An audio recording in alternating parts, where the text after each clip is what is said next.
My husband, there is no food in the house. What about the 3,000 naira I gave you last week? You need to understand what kind of man Cletus was at home.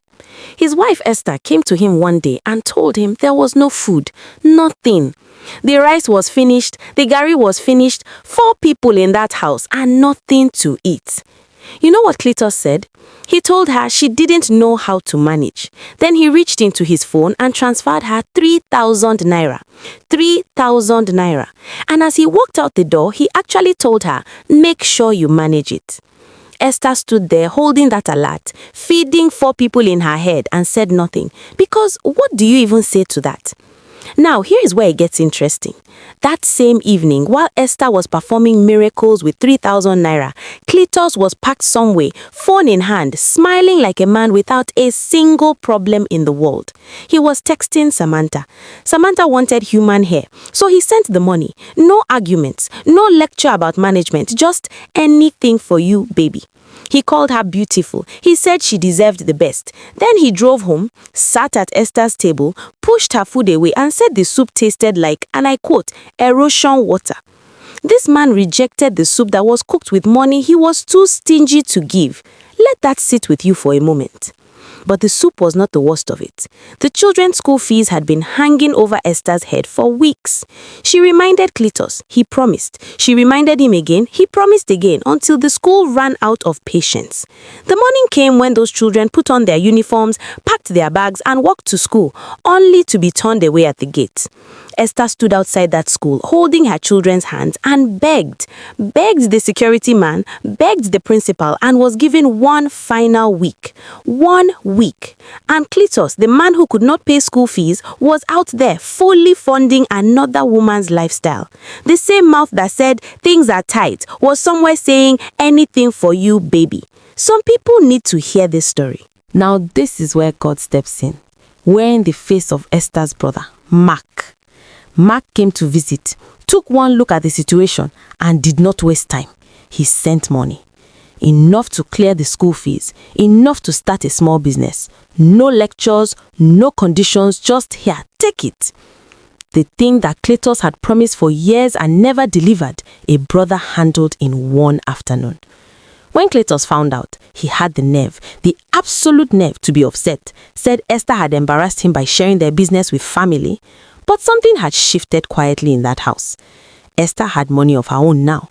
Her children were back in school, and for the first time in years, she did not need to beg her husband for anything. Cletus could sense it. He just didn't know yet how dangerous that was for him. Now, here we are, the moment this whole story was building to. Samantha had a new request, a phone, rent. She told him she could manage with 5 million naira, casually, like she was asking for a glass of water. And Cletus, the same man who gave his wife 3,000 naira and told her to manage, typed 5 million naira without blinking. He opened his banking app, typed the amount, typed the narration, and this part is important. He typed baby for your phone and house rent. He pressed send, transfer successful. He smiled, leaned back, satisfied. Then he checked the recipient name, Esther, his wife. The blood drained from his face. He had sent 5 million naira with a love note attached to the wrong woman, not Samantha, Esther, the woman he gave 3,000 naira to cook for a family of 4. Karma did not knock. It walked right in. Now here is what separates Esther from most people. She saw that alert. She read the amount. She read the narration, baby for your phone and house rent. And she did not scream. She did not call him. She did not confront him.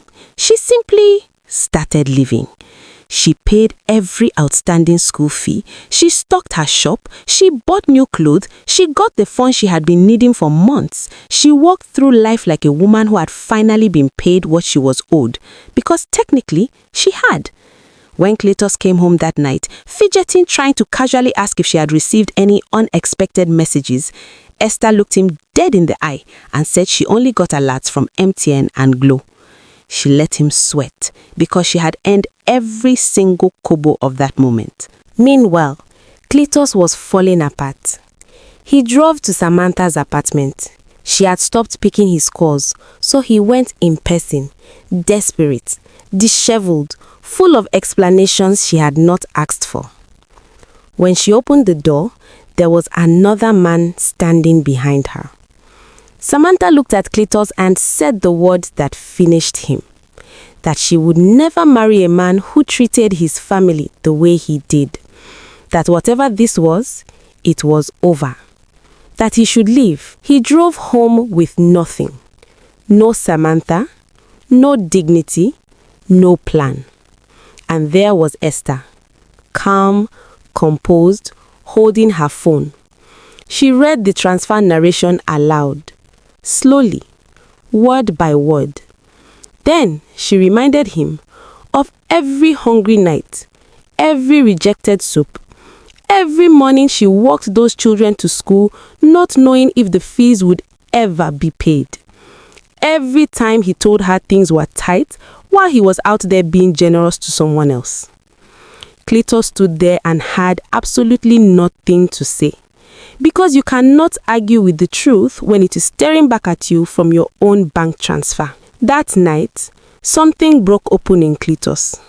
Not because he lost the money, not because Samantha was gone, but because he looked at his life, really looked at it, and saw that he had slowly become the man he grew up hating. Absent, selfish, generous to strangers, and stingy with the people who needed him most. He went to Esther. He did not make excuses. He knelt down and he apologized. For the 3,000 naira, for the soup he threw back at her, for the school fees, for Samantha, for every small cruelty he had dressed up as discipline. Esther listened to all of it. Then she told him the truth, quietly, firmly, that sorry was a start, but it was not enough. That she had carried this family on her back for too long, and she would not go back to that, not for anyone. But she was not walking away, not yet. Change, she said, would have to be proved, not promised. 1 year later, the house felt different, lighter. Esther's shop was growing. The children were in school, fed, happy. There was real food in that kitchen now, and it was cooked with love, not resentment. Cletus was a different man. Not perfect, but present. Trying. Showing up in ways he never did before. On their anniversary, he looked at his wife across the dinner table and said, "Thank you." Not just for the second chance, but for being the kind of woman who believed people could change, even when she had every reason not to. Esther smelled. The quiet, knowing smell of a woman who had been through fire and came out standing. Their children burst through the door, arms wide, filling that house with the kind of noise that only happens when a family is finally okay.